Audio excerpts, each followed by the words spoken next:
Well, good afternoon, everybody. Today, I just wanted to share with you all a devotional that I created for the ministry that I'm a part of, and I felt like this was something that would encourage a lot of people today. It's actually called Faith for Breakthrough.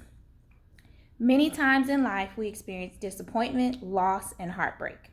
Whether it's the loss of a loved one, we didn't get the promotion, the marriage failed, the friendship ended, and now life doesn't look quite like what we planned. In the middle of it all, we are expected to go forward and hope again. I have told God many times, I am done. I can't take it anymore. I can't hope anymore. It hurts too much. I will just go forward without it. Every time I hope again, Lord, I'm disappointed. Proverbs 13:12 in the Message translation says, unrelenting disappointment leaves you heartsick, but a sudden good break can turn life around. Unrelenting disappointment is not a one-time occurrence. It comes with an unyielding relentlessness of constant challenges that gets you to the point of becoming heartsick. However, this verse also says a sudden good break can turn life around. How do I go from being heartsick to having faith for the breakthrough? Mark 11:22 in the King James Version says, and Jesus answering saith unto them, he was speaking to the disciples, have faith in God. I can hope again because I have faith in God. God has not forgotten his promises. His word will not return void. God is not a man that he should lie about what he promised you. Just because it happened doesn't mean we won't experience the abundant life Jesus died for us to have in our finances, in marriage, in ministry, or in our relationships. Hebrews 11:1 in the King James Version says, now faith is the substance of things hoped for, the evidence of things not seen.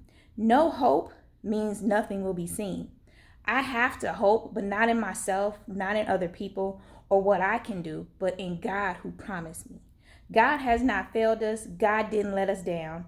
We have to trust in his faithfulness. We have to trust that even though we can't see it right now, breakthrough is coming. The Israelites didn't know when their sudden good break was coming, but God sent Moses. Joseph didn't know when his sudden good break was coming, but God sent the chief cupbearer and the chief baker to that same prison where Joseph interpreted their dreams. The Israelites were in the wilderness for 40 years. They didn't know when their sudden good break was coming again, but God sent Joshua. Some of us have been believing for a long time. There are no expiration dates on the promises of God. I'm going to say that again. There are no expiration dates on the promises of God. God gave Abraham the son he promised him in Isaac. God made Joseph ruler just like in the dream he gave him when he was a young boy. David became king even though Samuel anointed him for it years before it happened. Time does not determine the faithfulness of God. How long are you going to stay sick when God wants you in faith for the suddenly? God has some sudden good breaks for you. It's not over. Get back to believing for that breakthrough today. Psalm 27:13-14 says, I had fainted unless I had believed to see the goodness of the Lord in the land of the living. Wait on the Lord, be of good courage, and he shall strengthen thine heart. Wait, I say, on the Lord. Do not faint on God while waiting for your sudden good break. God promises us it will be worth it.